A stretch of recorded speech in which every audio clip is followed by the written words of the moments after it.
Hey guys, कैसे हो आप लोग। Welcome to the channel battle to the heavens की एक और न्यू वीडियो में आप सभी का स्वागत है। इस वीडियो पे लाइक जरूर करना क्योंकि इसके तुरंत बाद ही यानी कि 30 मिनट में अगला एपिसोड अपलोड करा जाएगा। ये हमारा न्यू चैनल है, इसीलिए प्लीज इसको सब्सक्राइब करें क्योंकि आगे से सारे वीडियोस इसी में आने वाली है। पिछले एपिसोड में हमने देखा था शियोयेन स्पेस स्टॉर्म से बचकर सेंट्रल प्लेन के नॉर्दर्न साइड में लैंड करा था। उसके दोस्त दूसरे साइड में थे। हान क्लैन के लोग शियोयेन की जान बचाए थे। इस वजह से शियोयेन उन लोगों की एक खतरनाक पाइथन से जान बचाता है, पर शियोयेन अपनी आइडेंटिटी छुपा कर रखा हुआ है। अब आगे एपिसोड स्टार्ट होती है। हम लोगों को हान क्लैन को दिखाया जाता है। हान क्लैन का ये मेन हॉल है। यहाँ हम देखते हैं हान क्लैन के लीडर हान शू के फादर किसी बात से गुस्सा होकर अपने सामने वाले पर्सन से कह रहे हैं, हमारा ये हान फैमिली किसी भी हालत में हमारी दोनों बेटियों को तुम्हारे साथ शादी नहीं करवाएगा। ये होंग फैमिली का बहुत ही रिडिकुलस रिक्वेस्ट है। हान फैमिली इसको किसी भी हालत में एक्सेप्ट नहीं कर सकता है। लेकिन तब दोस्तों हम देखते हैं होंग क्लैन से आया वो पर्सन जो कि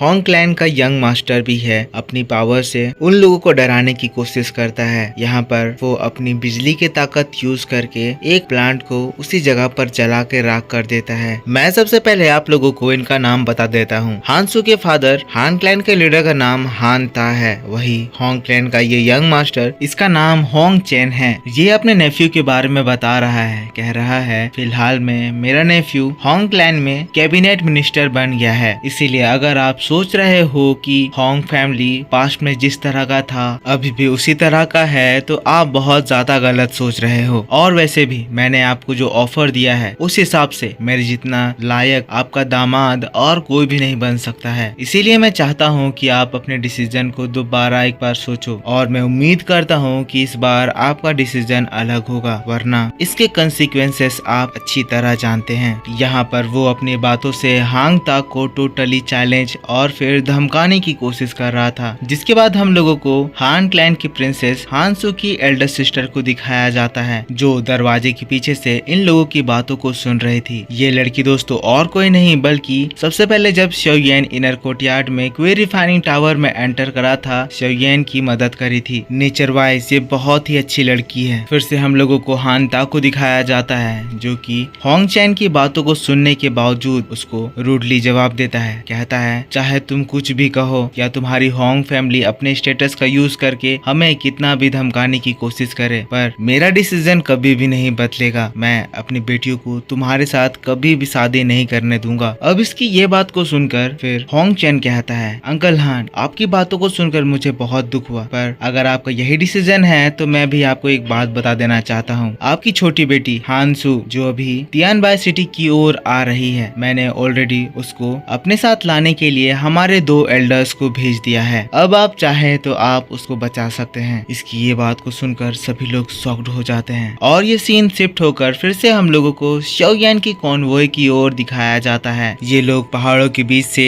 तियानबाई सिटी की ओर बस पहुंचने ही वाले हैं। हम लोगों को शियोयेन के कार्ट को दिखाया जाता है। यहाँ शियोयेन अपने गाड़ी में बैठकर अपनी रिकवरी प्रोसेस कर रहा है, पर इस दौरान दोस्तों हम एक बहुत ही अजीब चीज देखते हैं। शियोयेन जब अपने फायर को अपने बॉडी को हील करने के लिए यूज कर रहा था, तभी अचानक से शियोयेन के बॉडी के चारों ओर कुछ दाओजोंग के पावर जैसी स्पेस ब्रेकिंग फिनोमिना होने लगती है, पर साइज वाइज ये बहुत ही ज्यादा छोटी थी। शियोयेन ये चीज को देखकर हैरान है। शियोयेन उसमें से एक होल पर अपना हाथ डालता है, पर तभी देखता है दूसरे होल से उसका वही हाथ बाहर निकल आता है। इस चीज को पावर ऑफ स्पेस कहा जाता है। शियोयेन के पास एक छोटा वर्म होल क्रिएट करने की पावर आ चुकी है। असल में जब शियोयेन उस वर्म होल की एनर्जी से जूझ रहा था, तब वहाँ की एनर्जी शियोयेन की बॉडी में एंटर कर गई, जिसकी वजह से अब शियोयेन के बॉडी में ऐसी अनजान पावर आ गई है। तभी शियोयेन के कार्ट के बाहर से एक आवाज आती है। ये हान सू है। शियोयेन को बुलाती है तो शियोयेन उसकी ओर बढ़ता है। हान सू शियोयेन से कहती है, अभी आपकी तबीयत कैसी है? कहते हुए शियोयेन को पानी का एक बोतल देती है। शियोयेन के पास आकर बैठ जाती है और फिर शियोयेन से पूछती है, शियोयेन मेरे मन में सवाल है, उस प्लेन में अनजान आदमी हम लोगों की आकर ऐसी मदद कर दिया, आपको क्या लगता है वो कौन होगा? ऐसे समय में जहाँ पे कोई किसी की ऐसे हेल्प नहीं करता है, कोई अनजान आदमी हमारी हेल्प क्यों करेगा? शियोयेन कहता है, नहीं नहीं वैसी बात नहीं है, अभी भी दुनिया में कुछ बहुत अच्छे लोग भी हैं, जैसे कि आप अच्छे लोग हैं जिन्होंने मेरी हेल्प करी। हान सू इस वक्त शोयन से ये सारी बातें इसीलिए कह रही है क्योंकि हांसू को शोयन पर शक हो रहा है कि वो पर्सन शोयन ही था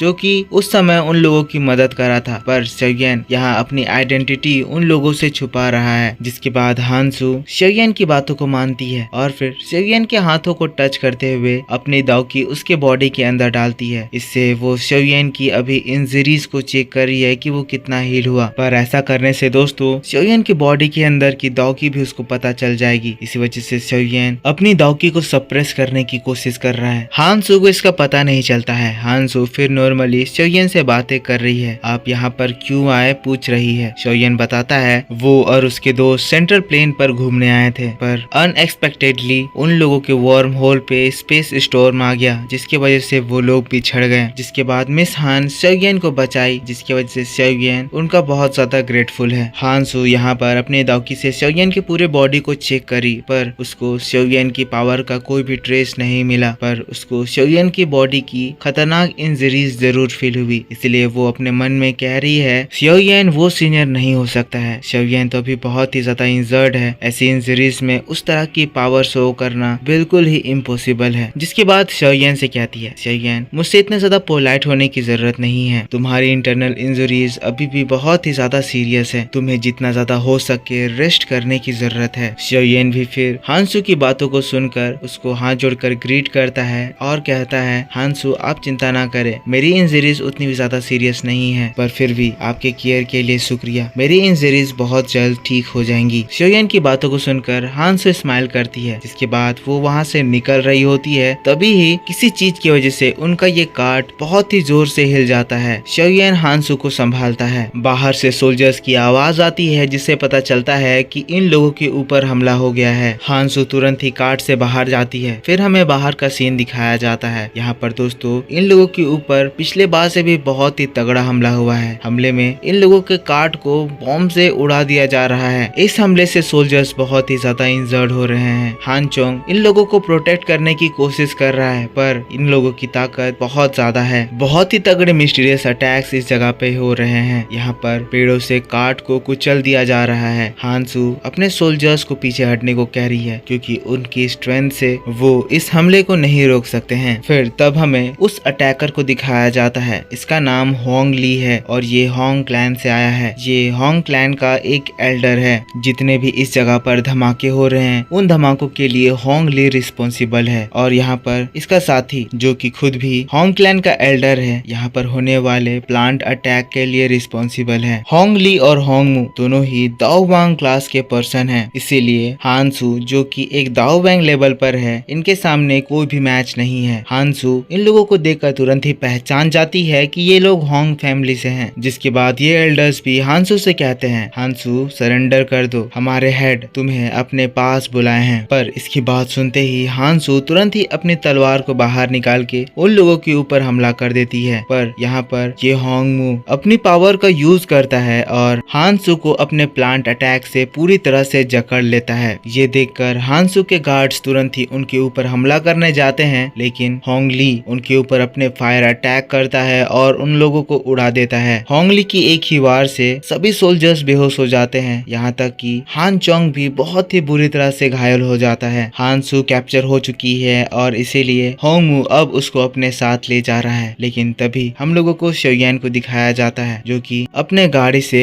बहुत ही तेजी से बाहर निकलता है। निकलते साथ ही वो होंग ली को अपने पंच से एक जोरदार मुक्का मारता है। मुक्का इतना ज्यादा स्ट्रॉन्ग था कि वो साउंड की तेजी से उड़ जाता है। अगला अटैक होंग मू के ऊपर होता है। शोयन के अटैक से होंग मू भी बहुत ही दूर उड़ जाता है और फिर उसका वो जाल भी हटता है। हांसू नीचे गिरने लगती है। शोयन तुरंत ही हांसू को प्रोटेक्ट करता है। और दोस्तों बस इसी बात के साथ बैटल थ्रू द हेवेंस का ये एपिसोड इस जगह पर खत्म होता है। नेक्स्ट एपिसोड आपके लिए 30 मिनट के अंदर ही आएगी, इसीलिए प्लीज आप इस वीडियो के ऊपर एक लाइक करना, कमेंट में अपना नाम बताना और इसमें नेक्स्ट पार्ट जरूर लिखना। इस चैनल पर न्यू हो तो सब्सक्राइब करना। मिलता हूँ मैं आपसे नेक्स्ट वीडियो में, तब तक के लिए take care, bye bye and thanks for watching.